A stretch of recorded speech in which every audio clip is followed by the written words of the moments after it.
Everybody talks about narcissists in relationships and romantic relationships, but what about the narcissistic boss?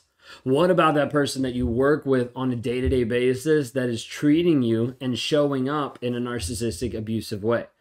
Maybe you're dealing with some of those challenges of like, I don't know how to be able to navigate this, how to actually work through this. Maybe your boss's behavior affects your professional growth and your emotional well-being. Maybe you see it taken out on you, taken out on other employees. Maybe you see different pieces of this happening in the workplace. And you're like, I don't know what to do when I'm dealing with a narcissistic boss.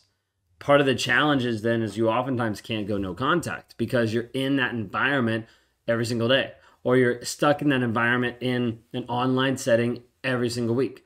Like getting to a place of like seeing, hey, this is toxic. How do I actually work with this? So we're going to talk through some of this. We're going to talk through some of the challenges of it, actually working through some of the problems, some of the things, and try to be able to talk through answers of how to handle some of the situation.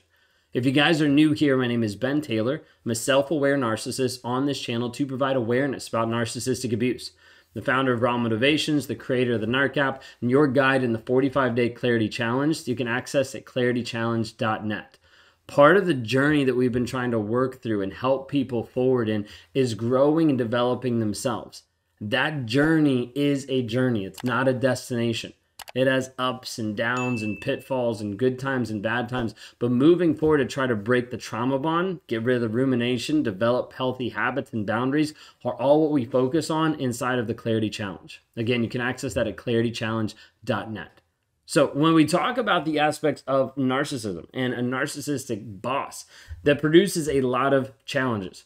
It produces a lot of wild experiences and places and environments that you end up finding yourself depending on the level and the influence that that boss has on you. It can be extremely draining and oftentimes demoralizing of how they're treating you, of how they're interacting with you, of how they're triangulating or pitting different office workers against each other because of what they're actually doing and what they're saying. Like this behavior a lot of times happens with a lot of different pieces underneath it.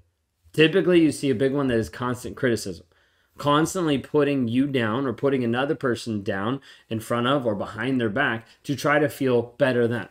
Even though they're already a level up as the boss, a lot of times they're still trying to reduce employees, to reduce the employee's value or worth, or especially their opinion, their feelings, their emotions, all those icky things for a narcissist of let me push that aside. So a lot of times constant criticism, manipulation, or like triangulation, a lot of times we'll see that pitting another person against each other so they can either save the problem, save the interaction, or they can look like they're the good guy, they're the good person. Okay.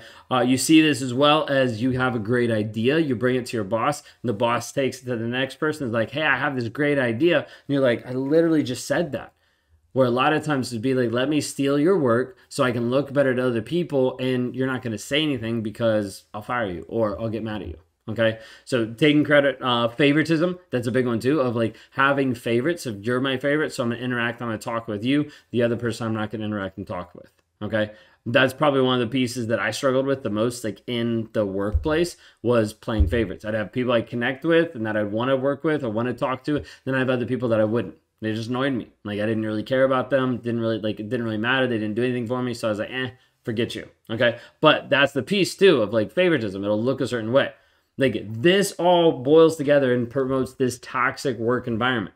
It affects employees' confidence, their job satisfaction, their mental well-being. Like it affects a lot of different pieces. And as you've been on the flip side of this, you're like, this feels awful. Like I've been in a toxic relationship before, but like being in a toxic relationship in a workplace environment, that's the worst because you feel extremely trapped. Like it has big ramifications if you leave because then you lose that income. You lose that responsibility. You lose that career job that you've been working for such a long period of time. So it's important first and foremost just to notice and recognize some of the things I've walked through that's identifying, hey, this is happening in this toxic environment.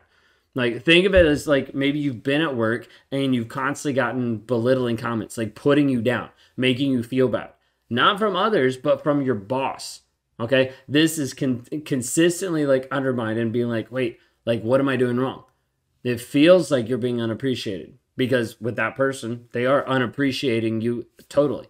This behavior a lot of times will slowly get to a place where you start to have decreased motivation, increased stress, and a negative impact.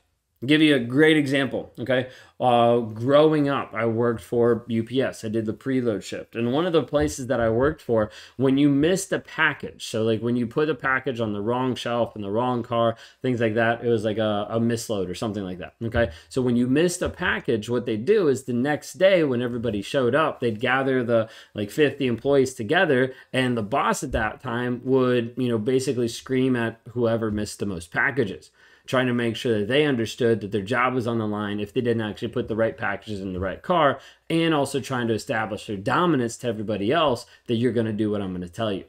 But this whole aspect of like, let me belittle you, not even in private, but belittle you in public, saying, hey, if you don't get this stuff together, you're out of here because you're doing such an awful job.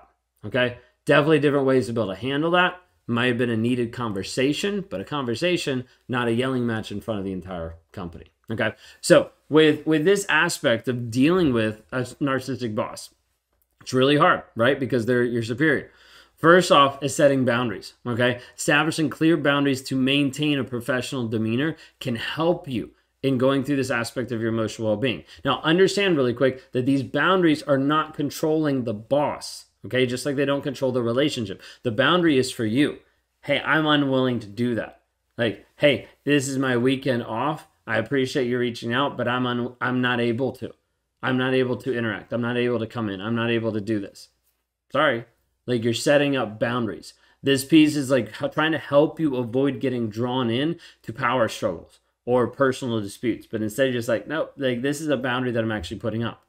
Another piece is documenting incidences. Now, this works great for all narcissists, period. But just keeping a record of specific incidences, interactions with your boss. Dates, times, descriptions, this is what's happening. This is what's going on. Okay, this can serve as evidence, like when you need to actually be able to provide a sense of validation to yourself or maybe for a boss above them of like, hey, this is what's going on. Another one is to be able to seek support, because having support, especially in the workplace environment, you're like, hey, I don't know how to deal with this. Like, I'm struggling right now. This seems to be attacking in this way. If you have like colleagues, friends, mentors who might be able to offer advice, support, or just a listening ear of like, hey, I need help with this. When you're able to connect with other people in the workplace environment that see it, that see the manipulation, the toxicity, that helps build that connection foundation that's going to help you be stronger than just trying to deal with it on your own. Another piece is focusing on self-care, like having these activities outside of work that are going to help you grow your self-esteem, grow your confidence. That's huge as well. But being able to go through and do these couple things are helpful to make sure that you're getting clear, and then sometimes can be helpful in moving to the next step of what you might need to do. There might be differences as far as communicating to that person's boss or filing a different report or something like that. Okay? Clear boundaries. So clear expectations with their boss, communicating assertively, but not attacking, saying, hey, this is what's happening. This is what I need to do. This is what I'm allowing for myself or I'm not allowing for myself. Again, boundaries are for you. They're not rules and regulations for the other person. Okay. This other piece of like no contact. No contact is super hard in the workplace environment, right? Like, especially if this is your direct boss or your direct like peer in this work environment that's over you, that's like saying, hey, this is what's going on. Unlike in personal relationships, going no contact with a narcissistic boss is not always feasible. I get that. Okay, so just saying, hey, go no contact, you're like, that doesn't help me, dude. Like, okay, so there's a couple strategies we can do to try to minimize and maintain your mental well-being while being in that toxic environment, okay? First and foremost is just limiting contact. This is reducing the amount of contact that you have. So unnecessary interactions with your boss and focusing on completing your tasks efficiently and only communicating facts. Only communicating facts when needed, only communicating facts when asked, okay? So instead of having extra communication or unnecessary stuff, like communicate as much as you can just about the facts. Now, when you communicate, make sure it's through written channels. Emails, memos, texting, probably not a good idea, but as much as you can to maintain a paper trail of the communication and what's actually being discussed or what's happening. Okay, the more you can say, hey, I'm not able to take phone calls right now, but you can send me an email. The more you can work on getting stuff written down, the better for you. Okay, another piece that you have to be careful about, because we're not trying to cause dissension on the other side, but when a toxic working relationship, identify other allies, other colleagues, superiors who can offer support or act as a buffer between you and the boss. Like maybe you have an assistant, you're like, hey, communication is going to go through this person, or hey, in order to help train this person or whatever, I'm going to start bringing them onto the calls that we have just for our effectiveness. And so you start adding other layers to it so that it protects you. Okay, building alliances between other people inside the organization sometimes helps provide protection and also resources. There's a client that we have that, like, when she is in the toxic environment and working with a narcissistic boss, she never talks to that person alone. Like, there's always another person in the room. There's always another person on the Zoom call. There's always another person there to be able to help that protection piece.